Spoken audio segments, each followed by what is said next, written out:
வணக்கம். இன்னைக்கு நம்மளோட டாக்டர் விவேக் அருணாச்சலம் அவர்கள் இருக்காங்க. அரசியல் சார்ந்த நிறைய விஷயங்கள் நம்ம இன்னைக்கு அவரோட பேச போறோம். வணக்கம். வணக்கம் கேப்ரியல். சோ இப்ப இந்த ஹிண்டன்பர்க் ரிசர்ச் அந்த ரிப்போர்ட் வந்ததுக்கு அப்புறம் இங்க இந்தியால என்ன நடந்துட்டு இருக்கு அப்படின்ற விஷயத்த வந்து நீங்க நோட் பண்ணிருப்பீங்க, கேர்ஃபுல்லா ஃபாலோ பண்ணிட்டு வருவீங்க. ஏன்னா அதானி என்டர்பிரைசஸ் வந்து பெரிய லெவல்ல பின்னடைவை ஃபேஸ் பண்ணிட்டு இருக்காங்க. அவங்களோட கம்பெனியோட ஷேர்ஸோட வேல்யூ கீழே இறங்கிட்டு இருக்கு. அது மட்டும் இல்லாம அதானி குரூப் பார்த்தோம்னா ஏறக்குறைய ஒரு $110 பில்லியன் வந்து இழந்திருக்காங்க இந்த ஒரு லாஸ்ட் 10 டேஸ்ல. சோ பெரிய ஒரு பின்னடைவை ஃபேஸ் பண்ணிட்டு இருக்காங்க. சோ ரெண்டு வகையான ஆர்கியூமெண்ட்ஸ் வைக்கப்படுது. ஒரு சைட்ல என்ன சொல்றாங்கன்னா, அதானி குரூப் வந்து அவங்களோட ஃபண்டமெண்டல் சரியில்லை, அவங்க நிறைய மால் பிராக்டிஸ்ல தான் ஈடுபட்டு இருக்காங்க. சோ அதனாலதான் அந்த கம்பெனி வந்து இப்ப இந்த மாதிரியான ஒரு கிரைசிஸ்ல மாட்டிட்டு இருக்குன்றாங்க. இன்னொரு சைடு வைக்கப்படக்கூடிய வாதம் என்னன்னா, இது ஒரு சர்வதேச ஒரு சதி, அப்புறம் ஹிண்டன்பர்க்ன்ற நிறுவனம் வந்து பிளான் பண்ணி இந்த மாதிரி பண்றாங்க. சோ இது வந்து ஒரு ஒரு இன்டர்நேஷனல் கான்ஸ்பிரசியோட கனெக்ட் ஆயிருக்கு அப்படின்ற மாதிரியும் ஒரு ஆர்கியூமெண்ட் வைக்கப்படுது. சோ இந்த ஹோல் தியரி நீங்க எப்படி பாக்குறீங்க? இந்த ஹோல் இஷ்யூ நீங்க எப்படி பாக்குறீங்க? ஹிண்டன்பர்க் வந்து ரைஸ் பண்ணியிருக்காங்க இந்த இஷ்யூன்றது. இது வந்து this is not the only issue which has come in sight. இந்த ஹிண்டன்பர்க்ன்ற கம்பெனி, ஃபர்ஸ்ட் ஹிண்டன்பர்க்ன்ற கம்பெனி எடுத்துக்கிட்டிங்கனாக்கா, இவங்க நிறைய அமெரிக்கன் ஃபர்ம்ஸே வந்துட்டு ரைஸ் பண்ணியிருக்கிறாங்க. எங்கெல்லாம் வந்து மால் ப்ராக்டிசஸ் அண்ட் கரப்ஷன்ஸ் நடந்திருக்கோ அதை வந்து ரைஸ் பண்ணியிருக்காங்க. ஒரு சொல்லணும்னாக்கா, நிக்கோலான்னு ஒரு ட்ரக் கம்பெனி ரொம்ப ஒரு ஃபாஸ்டா வந்து டெவலப் பண்ணிட்டு வந்தாங்க. ஃபியூச்சர் வந்து ஃபுல்லா எலக்ட்ரிக் ட்ரக்ஸ் அப்படி வருது. ஏன்னா டெஸ்லா செமி ட்ரக்ஸ், கூகுளோட வைமோ ட்ரக்ஸ் இதெல்லாம் வரும்போது நிக்கோலான்னு ரொம்ப ஒரு பெரிய ஒரு ரொம்ப வளர்ந்துட்டு வந்த கம்பெனியை வந்து கரப்ஷன் இருக்குன்னு சொன்னோன்னே ஆட்டோமேட்டிக்கா பாத்தீங்கன்னாக்கா அவங்களோட சிஇஓ வந்துட்டு he is been arrested as well, and then like கம்ப்ளீட்டா he had to step out of the பொசிஷன்ல இருந்து. ஸோ அந்த கம்பெனி கொலாப்ஸ் ஆயிடுச்சு, கம்ப்ளீட்டா கொலாப்ஸ் ஆயிடுச்சு, தரமட்டமாயிடுச்சு. ஆனா இப்ப திரும்ப அவங்க வர பாக்குறேன். அதே மாதிரி பாத்தீங்கன்னாக்கா லார்ட்ஸ்டவுன் மோட்டார்ஸ்னு ஒரு கம்பெனி, அவங்களும் அதே மாதிரி தான் ஒரு எலக்ட்ரிக் வெஹிக்கிள் ரொம்ப போனாங்க. அதே மாதிரி வந்து பண்ணோன்னா இது எக்ஸ்ட்ரா ஆயிடுச்சு. இந்த மாதிரி ஷார்ட் செல்லர்ஸ்லாம் வந்து வெறும் வந்து யுஎஸ்ல மட்டும் கிடையாது. நீங்க இப்போ ஜெர்மனிலையும் பாத்தீங்கன்னாக்கா வயர் கார்டுன்னு ஒரு ஃபின்டெக் கம்பெனி, ரொம்ப நல்லா இதே மாதிரி தான் அதானி மாதிரி தான் வந்து ரொம்ப ஒரு நல்லா டெவலப் ஆகிற ஒரு கம்பெனி, ரொம்ப ப்ராக்ரெசிவா வந்தாங்க. அதுல வந்து பாவ் கில்னு ஒருத்தர் வந்து ஒரு ரைஸ் பண்ணாரு ஒரு கேஸ், இதே மாதிரி தான் ஒரு ஒரு கேஸ் வந்து பாவ் கில்னு ரைஸ் பண்றாரு. அதுக்கப்புறம் யூகேவோட சேர்ந்த ஒரு ஷார்ட் செல்லர், இதே மாதிரி ஹிண்டன்பர்க் மாதிரி ஒரு short seller, Fraser Perring and Viceroy Research குரூப்னு சொல்றவங்க வந்து இதே மாதிரி ஒரு Wirecard, one of the top most fintech companies of Germany. Germany என்ன சொன்னாங்கன்னா, இது one of the leading companies which will fight அப்படின்னு சொல்லி சொன்னாங்க. இந்த கம்பெனில வந்து கரப்ஷன் நடக்குதுன்னு சொல்லி வைஸ்ராய் குரூப்போட ஒரு இது ரைஸ் பண்ணதுக்கு அப்புறமேலு வயர் கார்டுன்ற ஒரு பெரிய கம்பெனி வந்து பாத்தீங்கன்னா அப்படியே தரமட்டமாயி அது கம்ப்ளீட்டா வந்து பார்லிமெண்ட்ல கூப்பிட்டு ஏன் அப்படி வந்து ஃபெயிலியர் ஆச்சுன்னு சொல்லி கேட்டாங்க. அந்த ஒரு கம்பெனி மட்டும் கிடையாது, இதே மாதிரி வந்துட்டு ஒரு ஃபர்னிச்சர் கம்பெனி ஸ்டெயின் ஹாஃப்னு சொல்லி, கிரெங்கேன்னு சொல்லி, ஆட்லர்னு ஒரு பெரிய ரியல் எஸ்டேட் கம்பெனிஸ், இவங்க எல்லாரையும் பாத்தீங்கன்னாக்கா எக்ஸ்போஸ் பண்ணவங்க நிறைய அந்த மாதிரி ஷார்ட் டேர்ம் செல்லர்ஸ் இருக்கிறாங்க. இவங்க ஏன் எக்ஸ்போஸ் பண்றாங்கன்னு பாத்தீங்கன்னாக்கா, இவங்கெல்லாம் வந்து விசில் ப்ளோவர்ஸ், உள்ளுக்குள்ள கரப்ஷன் இருக்குதுன்றத வெளியில எக்ஸ்போஸ் பண்ணி காட்டுறவங்க. ஆனா என்னன்னாக்கா, ஒரே ஒரு இது என்னன்னாக்கா, இந்த மாதிரி எக்ஸ்போஸ் பண்ணதுக்கு அப்புறம் கவர்மெண்ட் ஆஃப் இப்போ நீங்க ஜெர்மன் கவர்மெண்ட் என்ன பண்ணாங்க, பாஃபின்னு ஒரு இதை கிரியேட் பண்ணாங்க. பாஃபின் வந்து அவங்களோட அந்த இன்வெஸ்டிகேட்டிவ் அத்தாரிட்டி. அவங்க இந்த மாதிரி பண்ணதுக்கு அப்புறமேல் அவங்க இன்னும் எக்ஸ்போஸ் பண்ணதுக்கு அப்புறம் கவர்மெண்ட் என்ன சொன்னாங்கன்னாக்கா, இந்த மாதிரி இன்னும் நம்ம எக்ஸ்போஸ் பண்ணணும், யாரெல்லாம் வந்துட்டு இந்த மாதிரி பண்றாங்கன்றது உங்க இன்வெஸ்டிகேட்டிவ் ஏஜென்சிக்கு இன்னும் பவர் கொடுக்குறோம் அப்படின்னு சொல்லி சொன்னாங்க. ஏன்னா நம்ம வந்து இந்த பணம் வந்து யாருன்னு பாத்தீங்கன்னாக்கா, இது வந்து டாக்ஸ் பேயர்ஸ் மணி, பீப்புளோட மணி. இதை வந்து ஒரு எக்ஸ்ப்ளாய்ட் பண்றவங்களை வந்து நம்ம இன்னும் எக்ஸ்போஸ் பண்ணணும்னு சொல்லி கவர்மெண்ட்ஸ் வந்து சப்போர்ட் பண்ணாங்க. இப்ப அந்த மாதிரி இந்த மாதிரி ஒரு கரப்ஷன் ஒரு நடந்திருக்கு அப்படின்ற போது அத்தாரிட்டிஸ் எல்லாம் ஒன்னா சேர்ந்து எக்ஸ்போஸ் பண்ணும்போது, கவர்மெண்ட் எக்ஸ்போஸ் பண்ணும்போது ஒரு டிஃபரன்ஸ் என்னன்னாக்கா, மக்கள் எல்லாம் ஒன்னா சேர்ந்து இந்த மாதிரி எக்ஸ்போஸ் பண்றவங்கள ஹீரோவா பார்ப்பாங்க. ஏன்னா இவங்க வந்து ஒரு விசில் ப்ளோவரா இருந்து இந்த சொசைட்டியை வந்து காப்பாத்துறாங்க, ஒரு இண்டிவிஜுவலா இருந்துன்னு சொல்லி ஒரு அந்த லாயர்ஸ் எல்லாம் கூட வந்து அந்த லாயர்ஸ் ரொம்ப பாராட்டுவாங்க. அட் த சேம் டைம் மக்களும் வந்து ரொம்ப பெருமையா பேசுவாங்க. இந்தியாவோட கேஸ்ல பாத்தீங்கன்னாக்கா, ஹிண்டன்பர்க் வந்து ஒரு பண்ண ஒரு மெயின் இது என்னன்னு பாத்தீங்கன்னாக்கா, தே ஹவ் எக்ஸ்போஸ்ட் அதானியோட கம்ப்ளீட் கிரானிசம். கம்ப்ளீட்டா கிரானி கேபிட்டலிசம்னாக்கா என்னன்னாக்கா, நிறைய இண்டஸ்ட்ரியலிஸ்ட் வந்து பொலிட்டீஷியன்ஸோட ரொம்ப க்ளோஸா இருப்பாங்க. க்ளோஸா இருந்துட்டு இருக்கிற எல்லா பாலிசிஸ், டெண்டர்ஸ் எல்லாம் பார்த்தீங்கன்னாக்கா அவங்கவங்க எடுத்து போட்டுப்பாங்க. அதானி குரூப் அந்த மாதிரி நிறைய ஏர்போர்ட்ஸ் எடுக்கிறது, ப்ராஜெக்ட்ஸ், பெரிய பெரிய ப்ராஜெக்ட்ஸ் எடுக்கிறது எல்லாத்தையும் எடுத்துட்டு வந்தாங்க. ஏன்னாக்கா அவங்களுக்கு வந்து கவர்மெண்ட்ல சப்போர்ட் இருக்குது, பிரைம் மினிஸ்டரோட க்ளோஸ் கனெக்ஷன், ஒரு ஒரு ஃபேவர்ட் இண்டஸ்ட்ரியலிஸ்டா இருக்கிறாங்க. இதெல்லாம் பண்ணனால என்னாச்சு, at some point of time வந்துட்டு எல்லாத்தையும் எடுக்க ஆரம்பிச்சதுக்கு அப்புறமேல் அதுல நிறைய மேனிப்புலேஷன்ஸ் நடக்க ஆரம்பிச்சிருச்சு. இந்த மேனிப்புலேஷன்ஸை யார் கேள்வி கேட்டிருக்கணும்னு பார்த்தீங்கன்னாக்கா, இந்தியாவில் இருக்கிற கவர்னிங் அத்தாரிட்டிஸ் கேட்டிருக்கணும். ஒன்று SEBI, security exchange board of India, இவங்க தான் ஃபர்ஸ்ட் ரெகுலேட்டரி இன்வெஸ்டிகேட்டிவ் அத்தாரிட்டி. இவங்க வந்து கேள்வி கேட்டிருக்கணும். ரெண்டாவது வந்து இவ்வளோ பெரிய ஒரு loss, at the end of the day இவ்வளோ பெரிய லாஸ் ஆகிடுக்குது. இன்னும் வந்து இப்போதான் வந்து சென்ட்ரல் பேங்க் ஆஃப் இந்தியா, இப்போதான் வந்து அதாவது ரிசர்வ் பேங்க் ஆஃப் இந்தியா இப்போதான் வந்து சொல்றாங்க. இன்ஃபேக்ட் இவங்க வந்துட்டு இப்பயும் வந்து என்ன சொல்றாங்க அப்படின்னு பார்த்தீங்கன்னாக்கா, இந்த மாதிரி நமக்கு வந்து பேங்க்ஸ்க்கு இழப்பீடு அவ்வளோ கிடையாதுன்னு தான் சொல்றாங்களே ஒழிய, இதை ஸ்கேம்னு சொல்ல மாட்டேங்கிறாங்க. ஏன்னா இது வந்து எல்லாரும் வந்து ஸ்கேம்னு சொல்லிட்டாங்க. ஆனா இன்னும் வந்து இது வரைக்கும் பாத்தீங்கன்னாக்கா, அது அதானின்னு சொல்ல மாட்டேங்கிறாங்க. இதுல இழப்பீடு இன்னும் அந்த அளவுக்கு இல்லைன்னு சொல்றாங்க. இழப்பீடு அந்த அளவுக்கு இல்லைன்னே சொல்ல முடியாது. ஏன்னாக்கா, கிட்டத்தட்ட பாத்தீங்கன்னாக்கா, இது வந்து ஒரு இது வரைக்கும் நடந்த லாஸ் எவ்வளோன்னு பாத்தீங்கன்னாக்கா, கிட்டத்தட்ட it is 3% of the GDP. இந்தியாவோட ஜிடிபி வந்து பாத்தீங்கன்னாக்கா 275 lakh crores. புரியுதுங்களா? அதுல பாத்தீங்கன்னாக்கா கிட்டத்தட்ட வந்து 3% ஆஃப் த ஜிடிபிக்கு இது வரைக்கும் லாஸ் ஆயிடுக்குது. ஸோ இந்த ஒரு ஹை பர்சன்டேஜ் ஆஃப் ஜிடிபி, ஒரு ஒரு ஒரு high percentage of financial collapse வந்திருக்குன்ற போது எல்லாரும் அவங்க என்ன புள்ளி விவரத்தை சொல்றாங்க. இந்த மாதிரி நிறைய இதில் இந்த மாதிரி வெறும் வந்து பாயிண்ட் இவ்வளோ 5% தான் எஸ்பிஐக்கு லாஸ் ஆயிருக்கு அப்படின்ற மாதிரிலாம் சொல்றாங்க. பட் த ஃபேக்ட் இஸ் கிட்டத்தட்ட 27,000 crores it's a very huge amount of money. And இந்த எக்ஸ்போஷர் வந்துட்டு அமெரிக்கன் மீடியால என்ன சொல்றாங்கன்னாக்கா, கார்பரேட் ஃப்ராடுலயே இந்த அளவுக்கு ஒரு பெரிய ஃப்ராடு எதுவுமே நடந்தது இல்லை அப்படின்னு சொல்லி அமெரிக்கன் மீடியாலே சொல்லிட்டாங்க.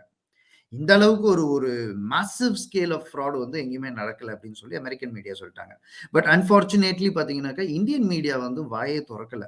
மெயினாக அந்த எலக்ட்ரானிக் மீடியா. இப்போ வந்து இது வந்து இந்த நியூஸே இவ்வளோ வந்து வெளியில வர்றதுக்கு காரணமே பார்த்தீங்கன்னாக்கா, யூடியூப் அண்ட் இந்த மீடியா தான் வந்து ரைஸ் பண்றாங்களோ ஒழியோ, எலக்ட்ரானிக் மீடியா வந்து பார்த்தீங்கன்னா அந்த அளவுக்கு ஒரு அக்ரெசிவா இன்னும் ரைஸ் பண்ணல.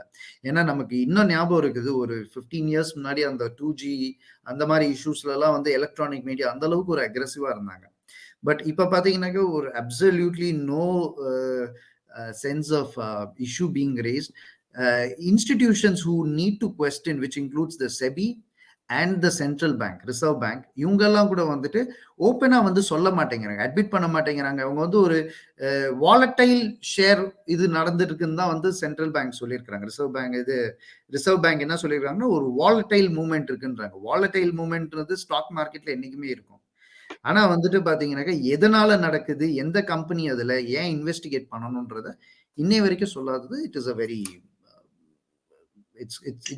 இப்போ ஒரு விஷயம் பத்தி பேசுங்க, இந்த கிரானிக் கேபிட்டலிசம் பத்தி பேசியிருந்தீங்க. இப்ப கிரானிக் கேபிட்டலிசம் இந்தியால வந்து ஒரு புது விஷயம் கிடையாது.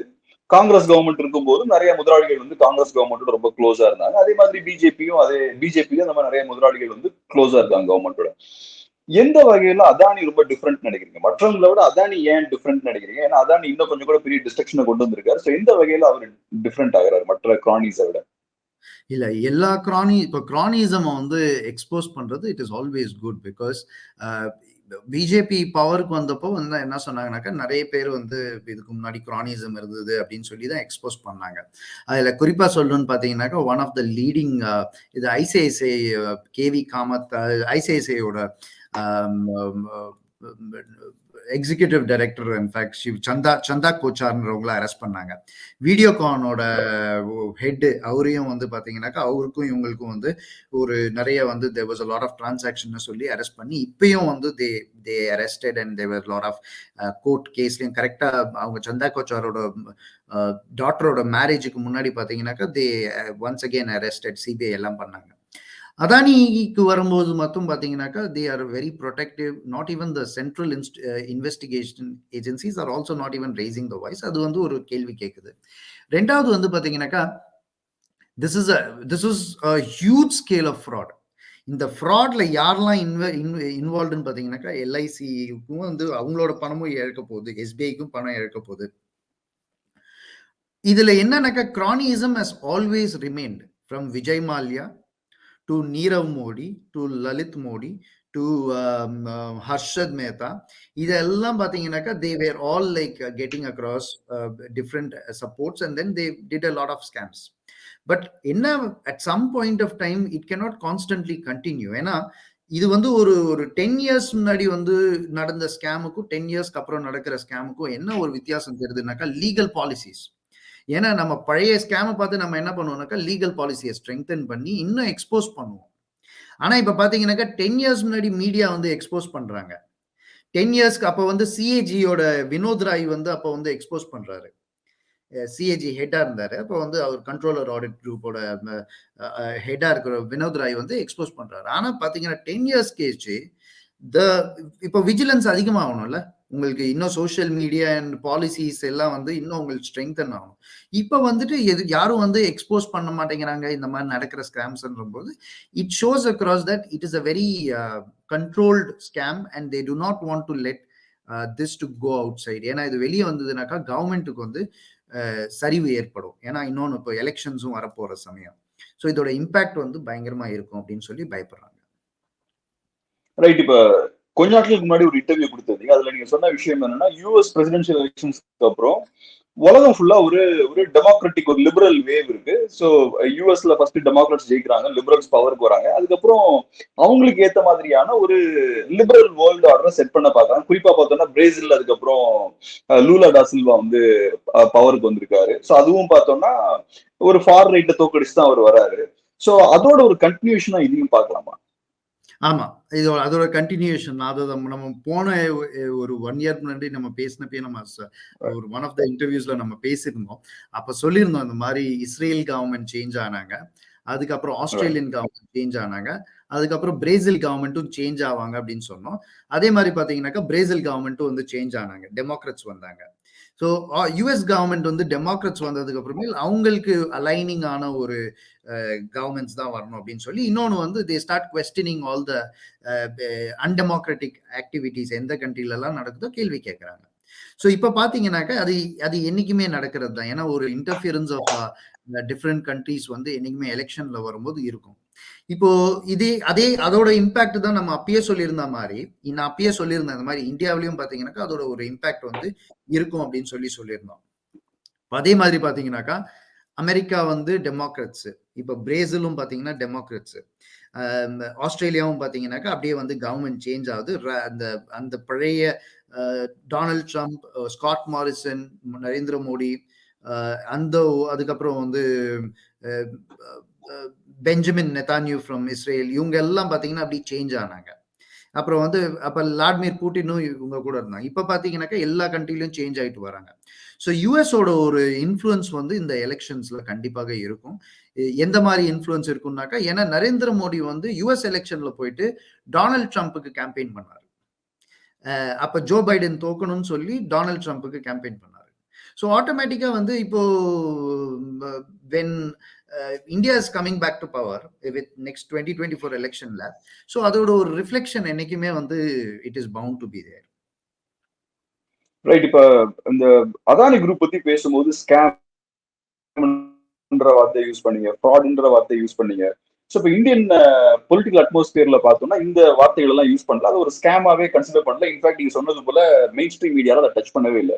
ஸோ இப்போ நீங்க அதை ஒரு ஸ்கேம்னு சொல்லும்போது அதை சாலிடா சப்ஸ்டான்ஷியேட் பண்ண முடியுமா உங்களால? எதனால அதை வந்து ஒரு ஸ்கேம்னு சொல்றீங்க? இதை ஏன் ஸ்கேம்னு சொல்றாங்க அப்படின்னாக்கா, கம்ப்ளீட்டா அவுட் அண்ட் அவுட் உங்களுக்கு அதான் சொல்றேன், ரெண்டு தான். ஒன்று வெஸ்டர்ன் மீடியாவோட ஒரு பார்க்குற ஒரு கண்ணோட்டம் இருக்குது, இன்னொன்று வந்து ஒரு இந்தியன் மீடியாவோட ஒரு கண்ணோட்டம் ஒன்று இருக்குது. இப்போ வெஸ்டர்ன் மீடியாவில் பார்த்தீங்கன்னாக்கா அவுட் அண்ட் அவுட் எலாராஸ் கேபிட்டல்ன்ற ஒரு இதுலேருந்து பார்த்தீங்கன்னா நிறைய amount of Mauritius money transfers நடந்திருக்குது. இந்த எலாராஸ் கேபிட்டலில் இன்னொரு ஒரு முக்கிய ஒரு who was heading எலாராஸ் கேபிட்டல்னு பார்த்தீங்கன்னாக்கா போரிஸ் ஜான்சனோட அண்ணன் ஜோ ஜான்சன் சொல்லி he was also heading this. So என்ன ஆகுதுன்னு பார்த்தீங்கன்னாக்கா internationally people have started exposing this as a scam. Internationally, they have exposed this as like a lot of fraudulent transactions which has happened, which is the highest in the corporate history. இதுதான் ஹையஸ்ட்னு சொல்லி international media சொல்லிட்டாங்க. Domestic media வந்து இதை rice பண்ணணும். அது ஒண்ணு. இதை வந்து ஸ்கேமா இல்லையா, எந்த அளவுக்கு ஒரு affect ஆயிடுக்குது, has it really been affected, எந்த அளவுக்கு ஒரு லாஸ் ஆக சான்சஸ் உண்டுன்றத central bank and at the same time SEBI இவங்க தான் வந்து வெளியில வந்து சொல்லணும். இது வரைக்கும் பாத்தீங்கன்னாக்கா SEBI is the one which everybody is waiting to come out and say. ஆனா அது வந்து அவங்க என்ன சொல்லியிருக்கிறாங்கன்னு பாத்தீங்கன்னாக்கா, இதனால மற்ற டிபெண்டன்ட் ஆர்கனைசேஷன்ஸ் அந்த அளவுக்கு அஃபெக்ட் ஆகலன்னு தான் சொல்லியிருக்கிறாங்க. அந்த அளவுக்கு அஃபெக்ட் ஆகலனாலே அப்போ வந்து there is some kind of fraudulent activity which has happened down. இதை இன்வெஸ்டிகேஷன் நடத்தி அதுக்கப்புறமேல் ஜுடிஷியரி கிட்ட போய் அதுக்கப்புறம் வந்து வர்றதுக்கு கண்டிப்பா அது வந்து it will take more than 3 years or 5 years. But the fact is there is some kind of disturbance which has happened inside. அதனால வாலட்டைலா இருக்கு ஸ்டாக் மார்க்கெட். இன்னைக்கு பாத்தீங்கன்னா இன்னும் இருக்கிறதுலே ரொம்ப அடி வாங்கிருச்சு. ஸ்டாக் மார்க்கெட் ரொம்ப கிராஷ் ஆகி மார்னிங்ல இருந்து ரொம்ப கிராஷ் ஆயிட்டு இருக்குது. ஸோ இதுதான் வந்து ஃபர்ஸ்ட். ஓகே, வேற சொல்றீங்களா? இல்ல, ஓகே. இப்ப இன்னொரு விஷயம் என்னன்னா, இப்ப அதானி நிறுவனம் வந்து தாக்கு பிடிக்குமா, அதானி நிறுவனம் வீழ்ந்துருமா அப்படின்ற ஒரு டிஸ்கஷனும் போயிட்டு இருக்கு. ஒரு சைட்ல சொல்லப்படுற விஷயம் என்னன்னா, அதானி கம்பெனி வந்து ரொம்ப பெரிய நிறுவனமா மாறிடுச்சு, ஸோ அந்த மாதிரியான ஒரு நிறுவனம் கீழே உள்ள வாய்ப்பே இல்லை அப்படின்ற மாதிரி சொல்றாங்க. இன்னொரு சைட்ல அதானி பெரிய ஒரு டிஸ்ட்ரக்ஷன்ல போய் முடியறதுக்கும் வாய்ப்பு இருக்கு அப்படின்னு சொல்லப்படுது. எப்படி பாக்குறீங்க? அது it is too much in the early phases. ஏன் it is too much in the early ஃபேசஸ்னாக்கா, இப்பதான் வந்துட்டு இட் இஸ் கொலாப்சிங் டவுன். இந்த மாதிரி யூஸ்வலா நடக்கும்போது என்ன ஆகுன்றது இதோட யூஸ்வலா இப்போ மற்ற கண்ட்ரீஸ்ல ஒரு ஷார்ட் செல்லர் இந்த மாதிரி எக்ஸ்போஸ் பண்ணும்போது என்ன ஆகும்னு பாத்தீங்கன்னாக்கா, நிறைய கண்ட்ரீஸ் என்ன சொல்லுவாங்கன்னாக்கா, நீங்க வந்து உங்க ஆடிட்டிங், ஃபைனான்சியல் ஆடிட்டிங்கை வந்துட்டு ஒரு ட்ரஸ்டட் ஆடிட்டர் மூலியமா பண்ணுங்கன்னு சொல்லுவாங்க. இப்போ அதான் இது வரைக்கும் பண்ற ஆடிட்டர் பாத்தீங்கன்னாக்கா, ஒரு ரொம்ப இவ்வளவு பெரிய ஆர்கனைசேஷன் ஒரு சின்ன ஒரு ஆடிட்டிங் குரூப் வச்சு பண்றாங்க. 10 பேர், அதுவும் சின்ன சின்ன பசங்க 23-25 இயர்ஸ் ஓல்ட் பீப்புள் வச்சு ஆடிட் பண்ணிட்டு இருக்காங்க. ஸோ இவங்க இப்ப என்ன பண்ணுவாங்கன்னாக்கா, பிக் 4, அந்த பிக் 4னாக்கா யாருன்னு பாத்தீங்கன்னாக்கா, Deloitte, KPMG, Ernst and Youngs and Price Water Cooper House. இந்த பிக் 4ல யாராவது ஒருத்தரை வந்து நீங்க சூஸ் பண்ணி அவங்க வந்து சர்டிஃபை பண்ணணும். இந்த மாதிரி இதுல ஃப்ராடு நடக்கல அப்படின்றது சொன்னா மட்டும்தான் ஸ்டாக் மார்க்கெட்ல திரும்ப ட்ரஸ்ட் வரும். இப்ப பாத்தீங்கன்னாக்கா இது யூஸ்வலா நடக்கிற ஒரு இதுதான். இப்ப என்ன பண்ணுவாங்கன்னாக்கா, எந்த ஆர்கனைசேஷன்ஸ் இந்த மாதிரி ஒரு அவங்க மேல ஒரு இந்த மாதிரி ஒரு ஃப்ராடுலண்ட் ஆக்டிவிட்டிஸ் நடக்குதுன்னு சொல்றாங்களோ, ஃபர்ஸ்ட் வந்து செபி என்ன சொல்லணும்னாக்கா, இல்ல இங்க எதுவுமே ஃப்ராட்ஸ் எல்லாம் நடக்கல அப்படின்னு சொல்லணும். சென்ட்ரல் பேங்க்கும் இல்ல வந்து இழப்பு இல்லை அப்படின்னு சொல்லணும். அதுக்கப்புறம் பாத்தீங்கன்னாக்கா, இந்த KPMG, Deloitte, Ernst and Young's, at the same time Price Water Cooper House, இவங்க 4 பேர்ல யாராவது வந்துட்டு இவங்களுக்கு வந்து I am ready to take up with financial ஆடிட்டிங்னு சொல்லி எடுக்கணும். மோஸ்ட் ஆஃப் த கேசஸ்ல ஃப்ராடு நடந்தா இவங்க எடுக்கவே மாட்டாங்க. எடுத்துட்டாங்க அப்படின்னாக்கா இவங்களோட ரிப்போர்ட்டை நம்பிதான் இருக்குது. இவங்களோட ரிப்போர்ட்ல மேனிப்புலேஷனும் பண்ண முடியாது. ஏன்னா ஒரு வாட்டி ஏற்கனவே சத்தியம்ன்ற ஒரு கேஸ்ல பாத்தீங்கன்னாக்கா, பிரைஸ் வாட்டர் கூப்பர் ஹவுஸ் எடுத்து அதுக்கப்புறமேல் வந்து மக்கள் வந்து அது மேல ரொம்ப கோவப்பட்டாங்க. ஏன்னா எங்களோட மணி ஹஸ் பீன் லாஸ்ட் அப்படின்னு சொல்லி. ஸோ என்னைக்கும் ஒரு விஷயம் என்ன தெரிஞ்சுக்கணும்னாக்கா, stock market is the beginning of the collapse of இப்போ பாத்தீங்கன்னா ஸ்டாக் மார்க்கெட் ஃபர்ஸ்ட் அதானியோட கொலாப்ஸ் வருது. இது வந்து ஸ்டெப் பை ஸ்டெப் நடக்கிறது. பாத்தீங்கன்னா ஃபர்ஸ்ட் அதானியோட கொலாப்ஸ் வருது. அதானியோட கொலாப்ஸ் வந்த அப்புறம் ஸ்டாக் மார்க்கெட் வாலடைல் ஆகும். ஸ்டாக் மார்க்கெட் வாலடைல் ஆகி அதோட ஸ்பில் ஓவர் எஃபெக்ட்னால நிறைய ஸ்டாக்ஸ் அப்படியே வந்து கிராஷ் ஆகும். இது வந்து அப்படியே உங்களுக்கு படிப்படியா அப்படியே வந்து கவர்மெண்ட் வந்து அஃபெக்ட் பண்ணும். இப்ப இன்னொரு கேள்வி என்னன்னா, ஏன் கவர்மெண்ட் வந்து ரொம்ப கஷ்டப்பட்டு அதானியை வந்து ப்ரொடெக்ட் பண்றாங்க அப்படின்ற ஒரு கேள்வி இருக்கு. ஏன்னா இப்ப ஓகே, ப்ராப்ளம் ஆயிருச்சு, டிஸ்டன்ஸ் பண்ணிக்கலாமே, அதானி அந்த ப்ராப்ளம் ஃபேஸ் பண்ணிட்டு விட்டுறலாம் இல்லையா? ஏன் இன்னும் ப்ரொடெக்ட் பண்றாங்க? அது ப்ரொடெக்ட் பண்ணக்கூடாது. அது ப்ரொடெக்ட் ஏன் பண்றாங்கன்னு நினைக்கிறீங்க?